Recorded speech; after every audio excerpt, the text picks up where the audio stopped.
Pengalaman berkendara di 40 negara. Berkendara di luar negeri itu memang harus tangguh, meskipun wanita kita harus benerin sendiri. Dan waktu itu saya pernah mengganti mobil saya, nampal ban, biayanya di Amerika tuh sekitar 700 ribuan. Ini juga adalah pengalaman saya driving a car in a snow season. Jadi yang agak susah, sulit itu adalah ketika saljunya bertumpuk sebesar ini. Dan apalagi kita harus menyiapkan memang ada pembersih khusus salju. Jadi itu yang harus dibawa. Kalau misalnya saljunya sudah cukup melekat, itu yang agak susah.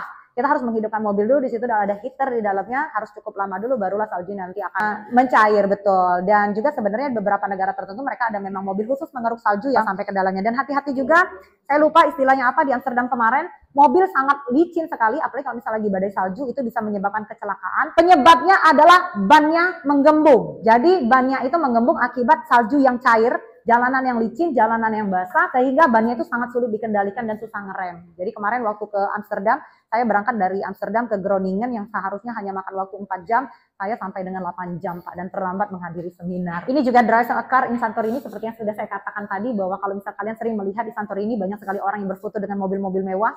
Kalau menyewa mobil di Amerika itu sekitar $350 untuk mobil mewah di Mustang, itu sekitar 350, sementara kalau di Santorini 30 euro atau 50 euro. Jadi kalau kalian melihat orang-orang berfoto dengan mobil mewah, itu harganya sangat murah sekali kalau di Santorini. Terakhir saya kemarin driving car in Paris, karena saya sering mengajak berangkat anak-anak saya beserta keluarga saya biasanya menyewa mobil yang cukup besar seperti van yang bisa muat 12 sampai dengan 15 seat. Dan saran saya, kalau kalian membawa keluarga besar, sebaiknya menyewa 2 mobil kecil ketimbang 1 mobil besar, karena biayanya bisa 3 sampai dengan 4 kali lipat lebih mahal. Mungkin Mbak Indah lebih pengalamannya luas ya. Itu saya tuh bingung, cara komunikasinya gimana Mbak Indah sering pakai bahasa sesuai dengan saya sering dipakai apa gitu, biar komunikasinya lancar dan tahu maksud.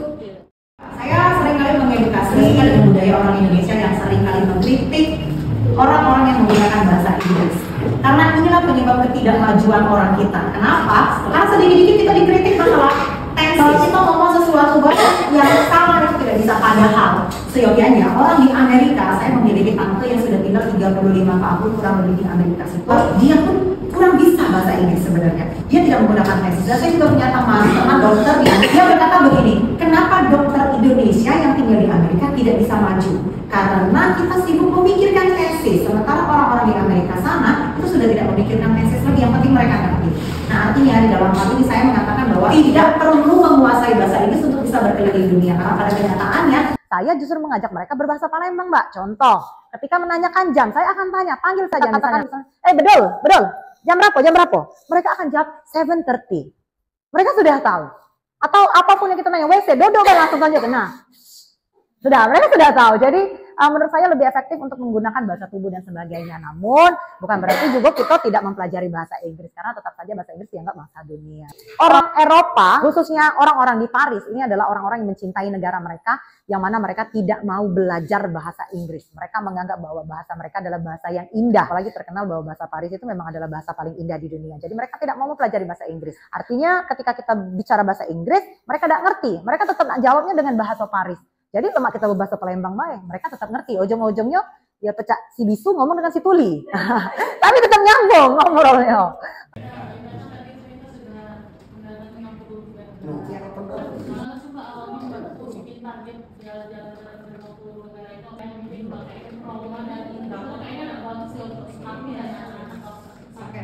Ada beberapa negara yang sering saya kunjungi seperti Amerika, karena memang terkait dengan bisnis, seperti China yang memang sejak dulu saya berbisnis juga dengan negara China. Kalau negara kita bicara tentang negara apa yang indah, tentu banyak sekali. New Zealand itu merupakan negara yang sangat cocok sekali untuk pensiunan, karena di situ lebih banyak sapi, Pak, lebih banyak animalnya, binatangnya ketimbang dengan manusianya. 70% atau 80% populasinya adalah hewan. Jadi sangat indah sekali. Kalau negara unik lainnya seperti Jepang, saya bahkan mengajak anak saya tuh berkali-kali datang, karena saya sangat suka mempelajari kebudayaan mereka, budaya antrinya yang luar biasa. Kalau kita bertanya tempat, kita nanya ke Ampera, mereka bukan cuma sekedar nunjuk belok kanan belok kiri, tapi apapun jalan mereka akan diberhentikan, mereka akan menunjukkan kita jalannya secara langsung, mereka akan mengantarkan kita. Jadi norma-norma kesopanan yang mereka lakukan, budaya-budaya baik seperti ini saya adopsi untuk anak-anak saya agar mereka juga bisa belajar. Nah, kalau bicara negara apa yang bikin trauma, to be honest, ya salah satunya negara Cina tadi yang sudah seringkali melakukan scam. Walaupun pengalaman saya cuma buruk satu itu saja. Mungkin negara India yang tidak akan membuat saya datang mengulang 2 kali. Ya, bukan hanya makanan, saya pernah ke beberapa WC di dalam kotak, maaf, ya di toiletnya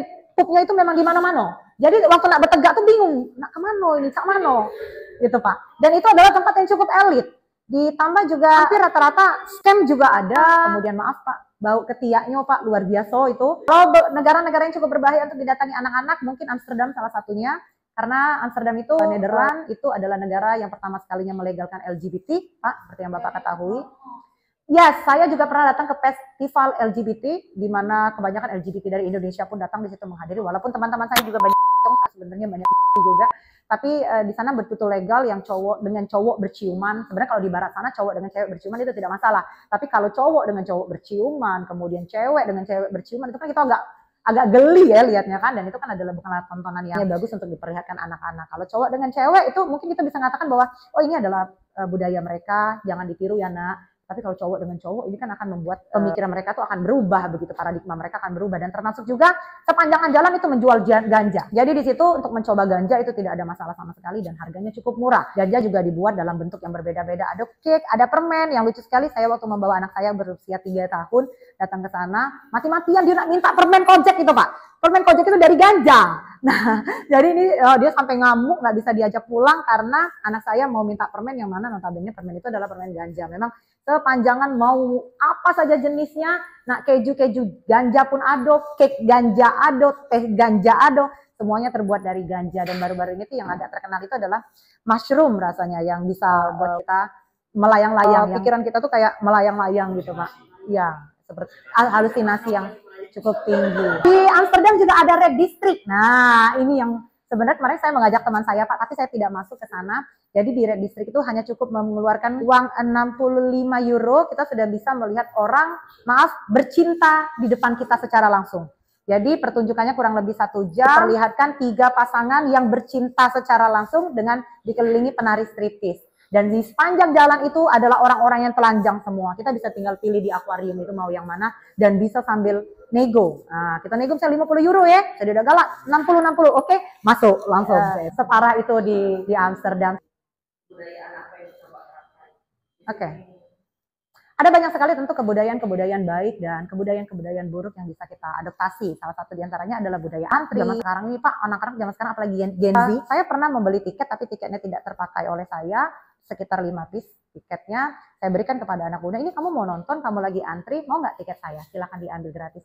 Oh ya, oke Mbak. Tidak ada mengucapkan terima kasih sama sekali. Saya baru mikir pas berjalan, oh mereka tidak mengucapkan terima kasih. Balik lagi ke situ, sudah. Setidaknya katakan terima kasih. Yang pertama. Yang kedua, anak saya sekolah di international school. Dia membawa teman-temannya pulang ke rumah. Ketika melihat saya, tidak ada sama sekali yang senyum atau kalau kita dulu salam, sojod, tidak kate.